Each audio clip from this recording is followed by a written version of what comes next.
aujourd'hui sur ces plateaux affaire drogue communément appelée Bombay. Quel avenir pour notre jeunesse? Ça fait débat ce soir.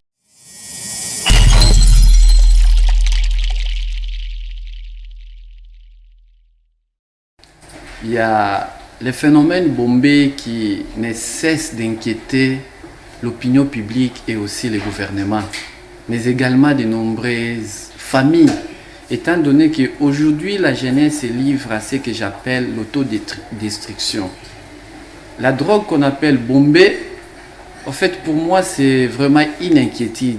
Il y a même une urgence de pouvoir agir. Oui. En fait, c'est une expression d'une jeunesse qui dit quelque part abandonnée.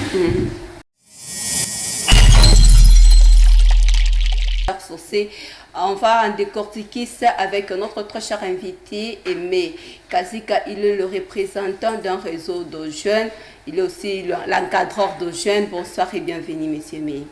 Bonsoir, merci beaucoup. Au regard de tout ce que je dis comme étant présentation, s'il y a moyen de compléter quelques ajouts, les épices, moi, c'est que je n'ai pas pu ajouter, si vous voulez juste ajouter. Merci beaucoup de m'avoir invité à accorder la parole.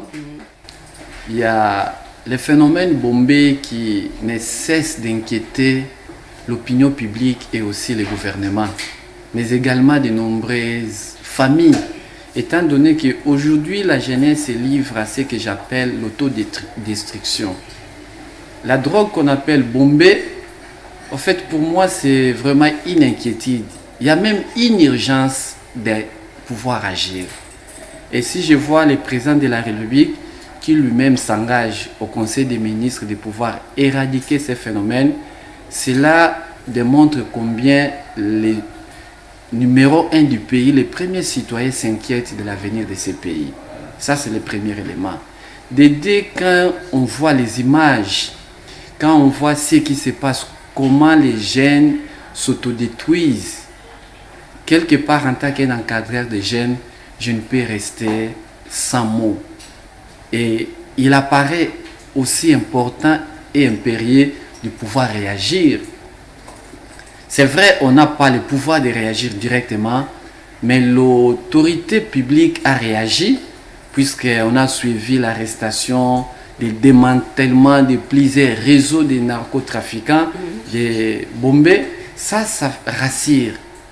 Mais pour moi, nous devons aller au-delà. S'il faut, avant d'abord d'aller au-delà, on va recourir quand même 2 pas en arrière. Ça n'a pas commencé aujourd'hui avec le phénomène, cette affaire de drogue. Hier, c'était juste l'autocorps. Après l'autocorps, nous savons des Aguenais. Donc, il y a le Soupnatolo. Donc, du jour au lendemain, il y a toujours des naissances de drogue, ainsi de suite. Quelle est la vraie cause qui se cache derrière ça? Ça, c'est très important. En tant que quelqu'un qui échange avec des jeunes, oui. En fait, c'est une expression d'une jeunesse qui dit quelque part abandonnée. Ça, il faut revoir ça dans l'autre revers. Moi, je suis pleinement d'accord de l'action amenée par l'autorité urbaine, policière, de démanteler ces réseaux. Ça, je suis d'accord. Mais moi, je voudrais qu'on puisse revenir aussi aux causes. En tant qu'un analyste, en tant que quelqu'un qui côtoie les jeunes, les vrais problèmes, les vraies causes, il y en a 2. Il y a la pauvreté et le chômage. Si nous résolvons les problèmes du chômage des masses, surtout des jeunes, si nous résolvons les problèmes de pauvreté des jeunes, n'oubliez pas, les études les plus récentes démontrent que sur 10 personnes que tu trouvais dans la rue, 7 sont jeunes et sont pauvres. Donc les jeunes sont encore plus pauvres qu'avant. Aujourd'hui, la situation même, quand tu sors le matin, tu vois de nombreux jeunes qui font les pieds, de nombreux jeunes qui cherchent la vie. Quand ils tournent vers Bombay, ça veut dire quoi? S'ils voient, par exemple, je ne suis pas pour les jeunes qui prennent de Bombay. Mais je suis en train d'analyser. S'ils vont le matin, chercher le boulot, il n'y en a pas. S'il se dit non, je deviens Koulouna, on va l'arrêter, peut-être on l'amène à Kanyamarasé ou bien quelque part. Il se dit je préfère m'autodétruire. Je préfère prendre les bombes pour oublier tout ce qui se passe autour de moi. Je sais que de toutes les façons, je vais vous raver quand même la parole parce que vous avez évoqué le problème de manque d'emploi, le problème de chômage. Mais aujourd'hui, avec le PEC et GAN là, je ne sais pas si ça provient d'où. Mais ils ont quand même le temps d'avoir un 500 francs, 1 000 francs pour acheter les bombes, que de pouvoir au moins s'organiser avec 1 000 francs, avec un 500 francs. Non, tous n'achètent pas. Il y a une solidarité dans ces réseaux. C'est-à-dire, ils n'achètent pas. Des fois, quelqu'un achète, on lui donne. Et si vous analysez, ces jeunes qui prennent les bonbons, ils disent quoi? Quand vous suivez tout ce qui est comme image, ils se disent, quand vous prenez les tout premiers, ça vous donne le goût. Et ça vous amène à ce qu'on appelle la dépendance, la pharmacodépendance. C'est-à-dire, vous devenez dépendant. Si vous goûtez ne fût-ce que les premiers, il y a une solidarité. Ce n'est pas qu'ils ont l'argent. Et si vous faites des recherches, vous trouverez que ça coûte très moins cher. Mais avec 500 francs, est-ce que tu peux vivre avec 500 francs? Tu ne peux pas vivre. La vraie cause, c'est la pauvreté des jeunes. La vraie cause, c'est le chômage des jeunes. La vraie cause, c'est le manque d'emploi, le manque d'activité des jeunes. Ça, c'est la vraie cause. Moi, je suis d'accord de traiter les superficiels. Arrêter les gens, c'est traiter les superficiels du vrai problème. Mais pour moi, le gouvernement, en tant qu'autorité, doit réfléchir sur les vraies causes qui poussent ces jeunes à aller prendre les bombes. Ça veut dire quoi? Je n'ai rien à faire. L'État ne me donne rien. La famille ne me donne rien. L'environnement, il n'y a pas d'opportunité. Je préfère prendre mon bombé pour oublier. Ils n'attendent que la mort. Ça, c'est très dangereux. Pour une société qui se construit, pour une société des hommes, ça, c'est déjà très dangereux. Pour moi, c'est un message interpellateur au gouvernement. C'est un message interpellateur à ceux qui dirigent la jeunesse. C'est un message interpellateur à la société congolaise d'aujourd'hui. Il y a quelques semaines passées que juste le monde entier a célébré au moins la journée internationale de la jeunesse. Vu tout ce qui se passe, surtout en se référant à ce qui se passe en République démocratique du Congo, peut-on espérer avec notre jeunesse pour la RDC meilleure et prospère demain? Moi, je crois que tout n'est pas encore perdu. Je suis de ceux qui croient à cette jeunesse. J'ai représenté le pays dans plusieurs forums internationaux et j'ai porté la voix de la jeunesse. Je crois que je suis de ceux... Avec cette jeunesse, il y a des images qu'on nous propose là-bas. Voilà, avec cette jeunesse, et que peut-on espérer? Quel avenir pour la République démocratique du Congo? Mais c'est à cause de ça on doit attaquer à la cause. Ça, c'est qu'une infime partie du problème. C'est comme ce qu'on appelle l'iceberg. La partie cachée, la partie émergée est différente de la partie immergée. La partie immergée, partie enfouie, c'est-à-dire les vrais problèmes sont nombreux. Il faut traiter la cause. Traiter la cause, c'est quoi? C'est réfléchir. Il nous faut une intelligence qui réfléchit sur les solutions. Il ne faut pas seulement une intelligence qui réfléchit sur les problèmes. Moi, aujourd'hui, j'ai réfléchi sur les solutions. En fait, j'ai un réseau de jeunes qui réfléchissent sur les solutions des jeunes et non sur les problèmes des jeunes. Les problèmes sont déjà connus. Bombé, c'est une expression des problèmes. Hier, c'était à Guinée. Soupunatolo existe. Les Kouloun existent. Les Kouloun n'a jamais existé à Kinshasa. Moi, je suis un bon Kinois, né à Kinshasa. Grandi à Kinshasa. Les Chèques n'ont jamais existé. Les Falaisaires n'ont jamais existé. Avec des femmes, regarde, il y a des choses comme femmes, comme des choses comme ça. Ça n'a jamais existé. Ce sont des choses, des phénomènes de société qui n'ont jamais existé. Il faut se poser seulement des questions. Pourquoi ça? Quelle est la cause? Quels sont les vrais problèmes et les solutions? On a tendance à résoudre, c'est comme tu vas dans un hôpital, tu as la plaie, on veut penser seulement à la plaie sans pour autant soigner. Non, il faut ramener à réfléchir même avec des psychologues. Moi, je crois qu'il faut appeler même les sociologues, poser-leur la question, les psychologues, les psychiatres. Pourquoi ces jeunes gens se livrent à des phénomènes comme ça? C'est un problème, c'est un message à notre société. C'est une société qui se détruit. On ne peut pas construire le pays avec ça. On construit un pays avec des jeunes intelligents. On construit un pays avec des jeunes qui sont forts. La jeunesse signifie quoi? C'est la force. La jeunesse signifie quoi? C'est la réflexion. C'est avec cette jeunesse qu'on peut construire le pays. Or, on ne peut pas abandonner nos jeunes qui prennent les bombes. C'est pourquoi le gouvernement démantèle ces réseaux. On les arrête, on les amène dans un centre de rééducation. C'est comme ça que le Makala est devenu centre de rééducation. En fait, quelqu'un qui fait Makala, à la fin, il peut, non, pendant qu'il est là, il peut apprendre les métiers. C'est pourquoi les gens qui sont allés, les Koulouna qu'on amène à Kanyamaka CC, ils apprennent les métiers d'agriculture pour devenir utiles à la société.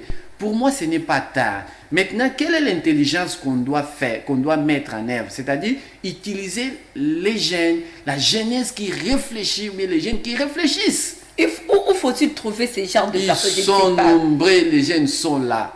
Les jeunes sont là. Partout dans toutes les sociétés du monde, il existe toujours une notion qu'on appelle les restes. Je n'utilise pas le langage de l'église pour dire la notion des restes, mais les gens connaissent qu'il y a toujours un noyau. Les noyaux, là, vous pouvez utiliser ce noyau comme des modèles d'apprentissage. Qu'on trouve dans ces noyaux, qu'on trouve en eux aussi la prise de conscience, parce que s'il n'y a pas la prise de conscience, ça ne sert à rien. Non, chez eux, il n'y a pas la prise de conscience. S'il y avait la prise de conscience, ils ne pouvaient pas aller au phénomène Bombé. Le phénomène Bombé, en fait, c'est une étape dans la réflexion des jeunes qu'il faut s'autodétruire. En fait, moi j'appelle ces phénomènes comme des kamikazes. Tu sais comment fonctionne un kamikaze? Il met des charges et il se détruit pour détruire les autres. C'est ça les jeunes, c'est que les jeunes font. Donc ils prennent des bombées pour oublier les tout, pour se détruire. Après ils s'effacent. C'est pourquoi il faut réfléchir profondément au phénomène. Démanteler, c'est oui. Arrêter, c'est oui. Mais proposer aussi des solutions. C'est ça. Aujourd'hui, on a bombé, mais demain, qu'est-ce qu'on aura? Si aujourd'hui, on a bombé, demain, qu'est-ce que les jeunes nous réservent? Il faut maintenant réfléchir. C'est pourquoi l'intelligence, il faut une intelligence qui réfléchisse, qui anticipe. Vous venez, comme vous êtes au moins l'encadreur de jeunes, vous venez aussi d'une réunion avec le jeune. Quels sont les mécanismes, que ce soit notre gouvernement, que ce soit vous aussi de votre côté, comme étant les encadreurs de jeunes, faut-il disposer pour assurer l'avenir de notre jeunesse? Ok, il y a plusieurs mécanismes, il y a plusieurs possibilités. Les gouvernements ils gèrent les pays. Le gouvernement a l'intelligence collective qui permet de trouver des solutions. Moi, maintenant, qu'est-ce que j'ai fait? J'utilise seulement l'intelligence collective des jeunes. Je dirige ces régions des jeunes qu'on appelle IPAD, jeunes professionnels pour le développement agricole. Qu'est-ce que nous faisons? Nous réfléchissons sur des solutions. Les problèmes sont déjà connus. Le chômage, la pauvreté, manque d'opportunités pour les jeunes. Nous mettons à la disposition des jeunes ces genres d'opportunités, des réflexions, pour dire que qu'est-ce que nous devons faire. Nous proposons ce qu'on appelle l'entrepreneuriat collectif. L'entrepreneuriat collectif au niveau agricole, nous avons mis en place un site agricole à Kassangoul avec des jeunes. On a mis de l'argent en commun. Nous avons acheté quelques hectares de terre où nous allons faire l'agriculture. Et nous gagnons nous tous. C'est-à-dire, c'est quelque part, c'est un moyen qui permet à la jeunesse de pouvoir apprendre ce qu'on appelle l'entrepreneuriat collectif. C'est un nouveau concept que je suis en train de proposer. J'ai vu ça dans beaucoup de pays. Maintenant, je suis en train de pouvoir contextualiser dans le contexte du Congo. C'est-à-dire que les jeunes peuvent se mettre ensemble. Donc, c'est là où je propose même au gouvernement un modèle. C'est un modèle de développement économique. C'est un modèle de développement agricole, où les jeunes peuvent apprendre ensemble. Nous avons des techniques, nous avons des capacités, nous avons étudié et nous les faisons et ça donne du succès. Moi, j'ai vu des jeunes autour de moi, ils viennent étudiants. Aujourd'hui, c'est un travailleur. Il est en train de subvenir aux besoins de la famille. Nous proposons, par exemple, des modèles de l'épargne agricole. Nous proposons des modules, par exemple, de l'éducation financière, la critique d'épargne, où les jeunes apprennent. Tu sais que moi, je suis allé à l'université un jour à l'IPEN. J'ai animé une conférence. Après la conférence, les jeunes sont venus me voir pour les aider comment rédiger un projet. J'ai avec moi un projet où les jeunes attendent ma réaction. Il y a des jeunes même qui ont développé la culture d'épargne. Ils ont commencé à épargner. Donc, ce sont des techniques. Et aujourd'hui, au niveau du gouvernement, on doit être capable à proposer pour toutes les catégories, pour ceux et pour des différentes filières. Moi, je crois qu'on a encore cette capacité. C'est quelque chose seulement de l'intelligence collective. Il faudra, on dit ceci, un spécialiste américain a écrit: si il faut changer les pays, il faut faire appel aux meilleurs. Moi, je crois qu'il est plus urgent aujourd'hui de faire appel aux meilleurs. Voilà, il y a des questions quand même, je ne sais pas, mais avant d'abord je vais commencer d'abord avec les questions. On vous pose une question de savoir, est-ce qu'il y a des services qui s'occupent de la drogue ici en RDC? Le pays n'a pas de personnes sérieuses, conscientes pour compter sur eux demain. Donc, ça ne sert à rien d'insister sur d'avoir la jeunesse qui peut nous aider à pouvoir décoller demain. Donc, le pays n'a pas de jeunes conscients, sérieux, qu'on peut compter sur eux. Non, ils sont là, nous sommes là. Le pays a des jeunes conscients. Ça, c'est peut-être, il est désespéré. Mais il peut me contacter, je peux lui montrer, noir sur blanc, il existe un autre type de jeunesse, bien un autre type de jeunes. Il existe aussi des services, même au niveau de la police, des luttes contre les trafics, des luttes contre les drogues. Ça existe toujours. Dans tous les pays, il y a des services qui existent. Il y a même des spécialistes. Comment la police est arrivée à démanteler ce genre de réseaux? La police dispose de ce genre de services. Donc, ces services existent. Peut-être il n'est pas informé, mais aussi en termes de jeunesse, il ne faut pas seulement extrapoler par ces petits noyaux qui prennent la drogue bombée, mais il y a aussi notre jeunesse qui réfléchit, qui est là, qui existe. Partant de votre formation, comme vous venez juste de nous dire ici que vous avez mis en place une formation, un programme où faut-il accompagner le jeune. Est-ce que avez-vous au moins une catégorie de jeunes qui sont ciblés, ou bien vous comptez juste apporter votre impulse à toute la jeunesse de la République démocratique du Congo? Jusque-là, nous ciblons des jeunes de 18 à 40 ans et des jeunes qui s'intéressent à l'agriculture ou à l'entrepreneuriat agricole. Ça, c'est la catégorie que nous ciblons.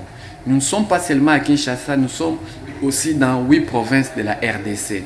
Mais nous sommes en train de développer un concept qui peut prendre en charge même les jeunes qui n'aiment pas l'agriculture. C'est-à-dire, nous proposons des modules qui peuvent attirer les jeunes à aimer l'agriculture, à aimer le secteur. Alors, vous le savez aussi qu'il y a les jeunes qui ne s'intéressent même pas à ce secteur-là. Oui, le secteur en fait de l'agriculture souffre de problèmes de perception et de l'image. Les jeunes se disent quoi? Tous ceux qui font l'agriculture sont des pauvres, des paysans. L'image qu'on a donnée à l'agriculture, c'est les parents pauvres. Mais nous avons démontré que tu peux être... Moi, je suis agronome aujourd'hui, je passe à la télé, je passe dans les universités, je voyage à travers plusieurs pays. Donc, vous passez juste pour soigner cette image? Non, en fait, ça fait 20 ans où je suis allé à l'université faire l'agriculture. Il y a 20 années, j'avais compris que aucun pays du monde ne peut se développer sans l'agriculture. On dit quoi, les ventres affamés n'ont point d'oreille si tu n'as pas mangé. Il y a des pays qui ont connu l'ère de développement à partir de l'agriculture. Et le chef de l'État a dit quoi? C'est l'ère de la revanche du sol au sous-sol. Donc nous sommes obligés aujourd'hui de financer l'agriculture, de financer la pêche et l'élevage, de financer l'entrepreneuriat des jeunes. Pour moi, il est plus urgent, comme l'urgence de Niragongo, comme l'urgence de l'Est. Aujourd'hui, la question des jeunes doit être aussi sur la table. Pour moi, le ministre de la Jeunesse doit réfléchir, doit élargir même la réflexion sur résoudre les problèmes de la jeunesse. Si on ne résout pas les problèmes de la jeunesse, demain, ce serait un problème pour ce pays. Mais qu'est-ce qui empêche, qu'est-ce qui bloque exactement? Parce que qu'est-ce qui bloque exactement? On voit souvent le dossier, tout ce qui concerne le jeune sont vraiment mis au frigo. Apparemment, on ne s'occupe pas de la jeunesse. La jeunesse se sent un peu isolée, abandonnée. Voilà aujourd'hui les conséquences qui se trouvent en face de nous. Oui, en fait, c'est un problème de priorité. Moi, je crois qu'il est temps. On dit ceci, que l'Afrique, c'est le continent le plus jeune. Et la RD Congo dispose au moins de 60% d'une jeunesse qui a moins de 25 ans. Au regard de la démographie, au regard des statistiques, je crois qu'il est plus urgent de refaire la tendance de la réflexion. En fait, c'est au niveau de la réflexion. On pense que investir dans les secteurs miniers, puisque la RDC investit plus dans les miniers, on oublie l'agriculture, on oublie pêche et élevage, on oublie jeunesse. À un moment donné, si vous sentez, on parlait plus de violences faites à la femme. On dit c'est la femme, le 8 mars. Mais on oublie les questions, les vrais problèmes des jeunes. Je crois qu'il est plus urgent aujourd'hui, avec des phénomènes comme des bombes, de réfléchir sur les questions des jeunes. Et aussi, je proposerai au gouvernement, via les ministères de jeunesse, de pouvoir élargir sa réflexion. Il faut lancer des réflexions sur les réseaux sociaux, sur les places publiques. Qu'est-ce qu'il faut faire? Il faut se poser ce genre de questions. Qu'est-ce qu'il faut faire pour notre jeunesse? Moi, je crois que le chef de l'État a même un conseiller en charge de la jeunesse. Notre ministre a des conseillers en charge des questions de jeunesse. Il faudra réfléchir aujourd'hui avec pas seulement la société civile, des jeunes qui s'occupent de la jeunesse. J'ai vu même il y a un conseil national de la jeunesse, un nouveau président. Ce sont des questions comme ça, il doit réfléchir. Ce sont de telles thématiques. Pas seulement s'occuper des jeunes universitaires. Oui, les jeunes universitaires, ça va. Mais ces jeunes de la rue, qui n'ont pas le temps, qui n'ont pas la connexion Internet, qui n'accèdent pas aux opportunités, comment les écouter? Moi, je crois qu'il faut commencer à réfléchir dans les quartiers. Au niveau des bourgmestres, les bourgmestres peuvent aussi réfléchir pour des jeunes dans leur quartier. Puis elles vivent directement avec ces jeunes. Mais nous vivons le contrat de toutes les façons, de tout ce que vous venez juste d'évoquer, que ce soit au niveau de ministres, que ce soit de conseillers, même de chefs de l'État, que ce soit nos bourgmestres dans des quartiers, ainsi de suite. Nous ne sentons rien et nous vivons le contraire de ça. Que faut-il faire? Est-ce qu'il faut-il organiser des manifestations avec les jeunes? Non, il ne faut pas organiser des manifestations. C'est ça l'intelligence. Je crois que ce que tu viens de faire, c'est déjà bon. Inviter un encadreur de jeunes, inviter quelqu'un qui parle sur la thématique. Ça, c'est déjà bon. C'est le premier pas. C'est aussi le rôle des médias. Les médias ne doivent pas être là seulement pour partager quand on a arrêté ces jeunes qui prennent les bombes. Ça, les médias le font très bien. Mais de l'autre côté, est-ce qu'il y a des médias qui réfléchissent sur des solutions? C'est pourquoi moi j'ai changé depuis un temps ma réflexion. Je ne réfléchis plus sur les problèmes, mais j'ai réfléchi sur les solutions. Il faudra maintenant qu'il y ait une conscience, ce que j'appelle la conscience collective. Il faudra une conscience collective qui permet de réfléchir sur les problèmes, des solutions. Voilà. Les problèmes sont connus. Il y a un problème d'électricité, il y a un problème de route, il y a un problème de Koulouna. Aujourd'hui, Bombay, est-ce qu'on réfléchit sur comment faire pour résoudre les problèmes de Koulouna? Comment faire pour résoudre les problèmes de Bombay? Comment faire pour résoudre les problèmes de ceci? C'est là la réflexion. Donc, il faut changer en fait la réflexion.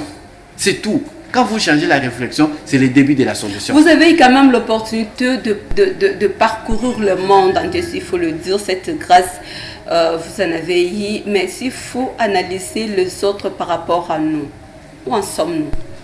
En fait, les problèmes, je prends d'abord au niveau de l'Afrique. Les problèmes de l'Afrique, ou bien les problèmes de l'Afrique sont les mêmes.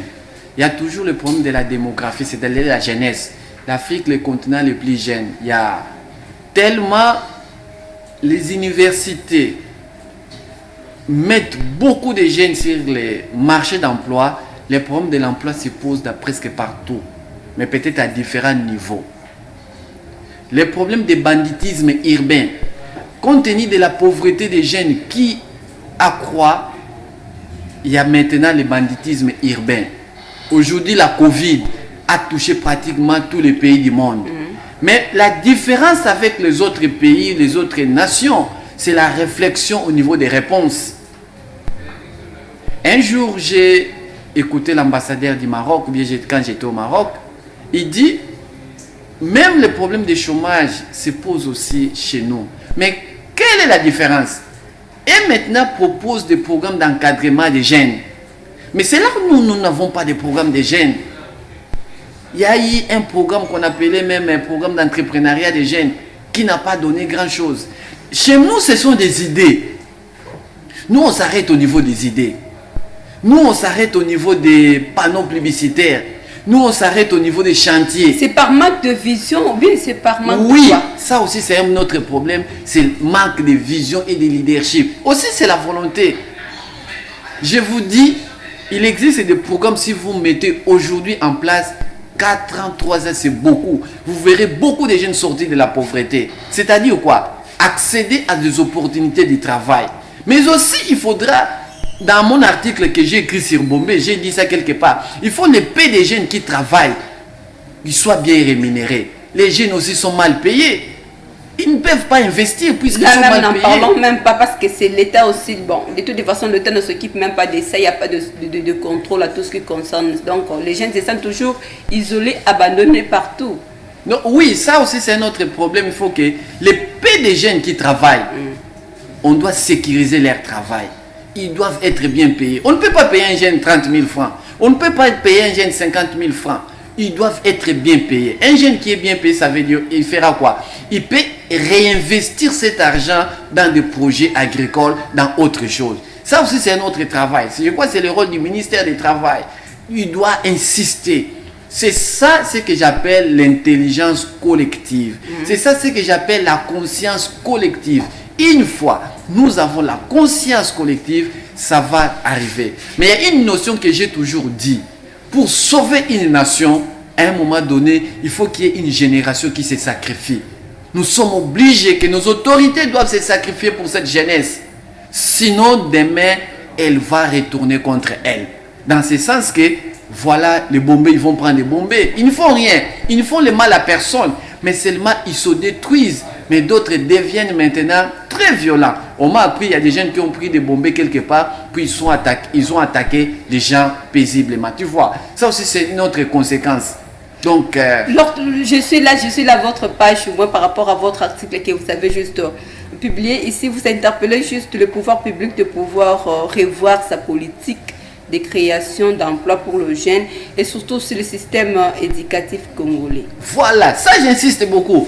Les gouvernements a cette part de responsabilité. Quelles sont les stratégies, les schémas à suivre pour l'État congolais? Vous étant expert en ça, surtout encadreur de jeunes, vous pouvez aussi donner, je ne sais pas s'il y a moyen de dévoiler les stratégies, le schéma, pour que les autorités aient quand même cette opportunité de pouvoir trouver des solutions au plus vite que possible. Ça, c'est même la mission régalienne du gouvernement. C'est sa mission première. Les systèmes éducatifs. Pourquoi j'insiste sur les systèmes éducatifs? Vous ne pouvez pas bâtir une nation sans un système éducatif défaillant. Vous ne pouvez pas bâtir une nation avec ce que nous voyons aujourd'hui dans les universités.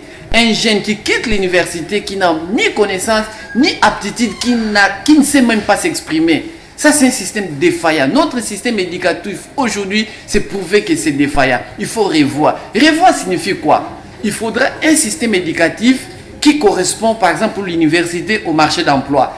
Quelles sont les exigences aujourd'hui du marché d'emploi? Il faudra maintenant donner ces compétences aux jeunes.